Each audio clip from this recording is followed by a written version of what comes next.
अर्थसंकल्पीय अधिवेशनाआधीच महाविकास आघाडीमध्ये फूट पडली आहे का असा प्रश्न आता निर्माण झालाय। कारण विरोधकांच्या पत्रकार परिषदेला शरद पवारांच्या राष्ट्रवादीनं दांडी मारली आहे। नेमकं असं काय घडलं पाहूयात हा रिपोर्ट। अधिवेशनाच्या पूर्वसंध्येलाच महाविकास आघाडीत फाटाफूट झाली आहे की काय असा प्रश्न पडला। कारण विरोधकांच्या पत्रकार परिषदेला शरद पवारांच्या राष्ट्रवादीनं चक्क दांडी मारली।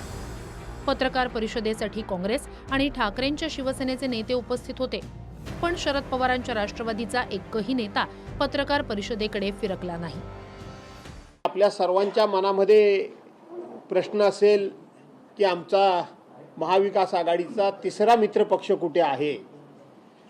लवकरच ते या ठिकाणी आपली पत्रकार परिषद संपण्यापूर्वी ते या ठिकाणी दाखल होतील। थोडंसं कामांमुळे आणि थोडासा कम्युनिकेशन गॅप झाल्यामुळे त्यांना थोडा पोहोचण्याकरता वेळ होतोय, परंतु आम्ही सगळे एकत्रच आहोत हे सुरुवातीलाच या ठिकाणी सांगून टाकतो। अधिवेशनाच्या पार्श्वभूमीवर महाविकास आघाडीच्या नेत्यांची बैठक झाली। या बैठकीतही शरद पवारांच्या राष्ट्रवादीचा एकही नेता उपस्थित नव्हता। या बैठकीला विजय वडेट्टीवार, आदित्य ठाकरे उपस्थित होते। अधिवेशनाच्या पूर्वसंध्येला झालेल्या चहापानाच्या कार्यक्रमावर विरोधकांनी बहिष्कार घातला, पण सरकारला दिलेल्या पत्रावर शरद पवारांच्या राष्ट्रवादीच्या कोणत्याही मोठ्या नेत्याची सही नव्हती। या पत्रावर शरद पवारांच्या राष्ट्रवादीचे माजी आमदार मिलिंद कांबळे यांनी सही केली। अजित पवारांच्या निधनानंतर राष्ट्रवादीचं विलीनीकरण होणार होतं अशा चर्चा सुरू झाल्या। शरद पवारांच्या राष्ट्रवादीच्या नेत्यांनी विलीनीकरण होणार होतं हे जाहीर सांगितलं। विलीनीकरण झालं असतं तर शरद पवारांची राष्ट्रवादी सत्तेत गेली असती।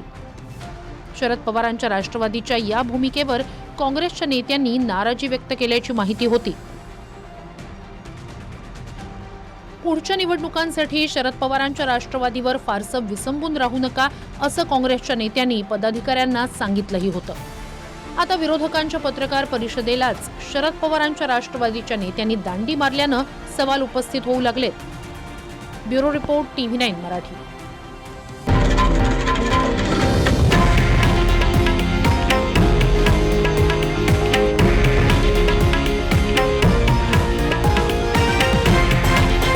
हे आहे देशातील नंबर 1 न्यूज नेटवर्क आणि आपण पाहत आहात TV9 मराठी, एकमेव।